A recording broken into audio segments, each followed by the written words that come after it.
Dari tungku cetak hingga gudang rumah, pengakuan Sukardi serta nama Novi Desa Jurum Rawang, diduga bos timah.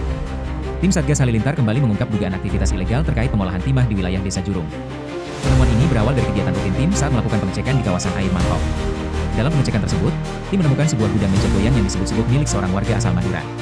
Saat dilakukan pendalaman di sekitar lokasi gudang, tepatnya di bagian belakang dengan jarak yang tidak terlalu dekat, tim mendapati satu unit tungku cetak timah balok yang masih tersimpan di lokasi tersebut.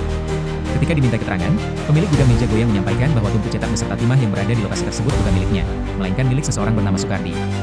Atas informasi itu, tim Satgas kemudian meminta agar yang bersangkutan menunjukkan kediaman Sukardi. Namun selang beberapa menit setelah permintaan tersebut, Sukardi justru datang dengan sendirinya ke lokasi menggunakan sepeda motor Scoopy berwarna hitam.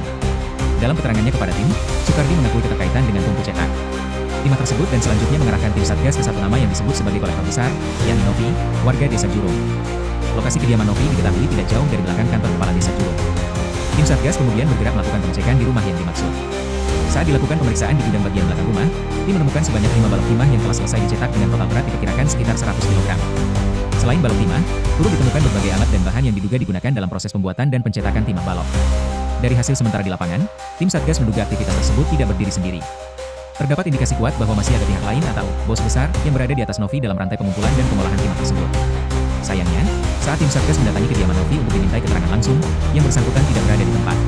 Di rumah tersebut hanya terdapat istri dan anak Novi, sehingga pemeriksaan lanjutan terhadap pemilik rumah belum dapat dilakukan. Tim Satgas Halilintar menilai bahwa aktivitas dugaan pengolahan dan pengumpulan timah ilegal ini berpotensi besar merugikan negara, merusak tata kelola pertambangan, serta berdampak pada lingkungan dan masyarakat sekitar. Oleh karena itu, tim menegaskan akan terus melakukan pengembangan kasus, menelusuri alur distribusi, serta mengungkap pihak-pihak lain yang diduga terlibat dalam jaringan ini. Saat ini, seluruh temuan di lapangan telah dicatat sebagai bahan pendalaman lebih lanjut, dan tim Satgas memastikan penanganan kasus ini akan dilakukan sesuai dengan ketentuan hukum yang berlaku.